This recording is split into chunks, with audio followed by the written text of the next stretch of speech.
Some big changes to the sentiment surrounding the Federal Reserve, not so much at this meeting, but in the meetings to come.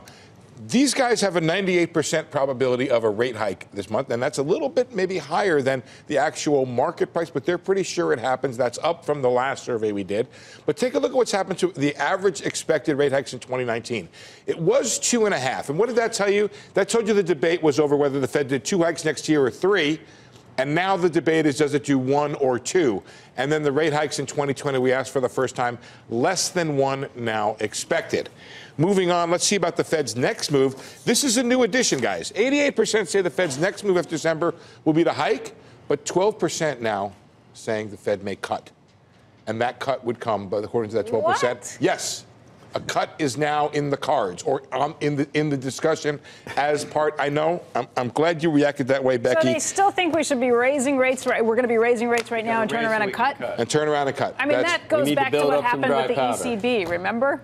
When Yes. they were raising at exactly the wrong time. Exactly. Well, that's the thinking right now, at least of some. I only point that out not because I think that's the conventional wisdom or the actual thing that's going to happen, but that it's out there as an issue among at least 12%. Now, maybe that's the crazy 12%. Maybe not. We'll talk about who those are. I will say that about 60% say the balance sheet is reducing the balance sheet at the current pace is the right way to go.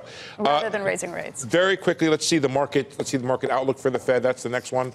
And that market outlook, you can see, has come down by about 30 basis points for each of the next several years, including the long run. And then the last thing, will the Fed go above neutral? Before, a majority said yes, the Fed would go above neutral. That has now changed. 57% now say the Fed will not hike above neutral. That is to slow the economy. What's neutral? So, okay. There's a broad range of neutral, as the Fed chair said. Between the Fed's estimates of neutral are between 2.5% and 3.5%.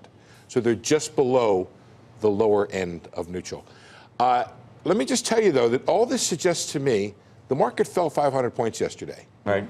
Except for the balance sheet reduction, the Fed is practically factored out.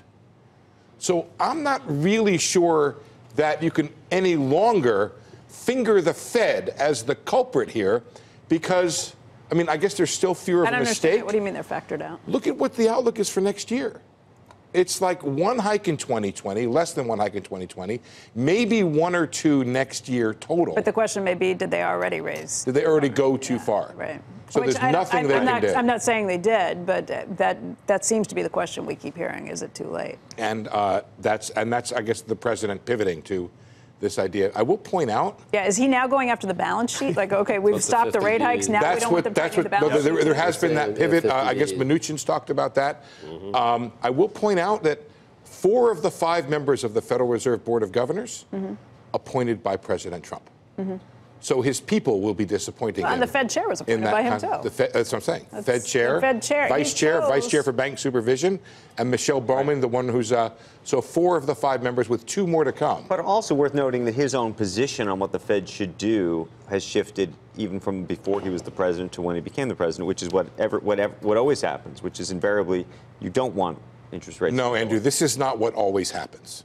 Let's just be clear about that. What's going on now of the president daily tweeting, let's pinch ourselves and remember, I know that's not what you meant. I just think it's worth pointing out that this is not what always happens. And I do know that Federal Reserve officials feel this complicates their life.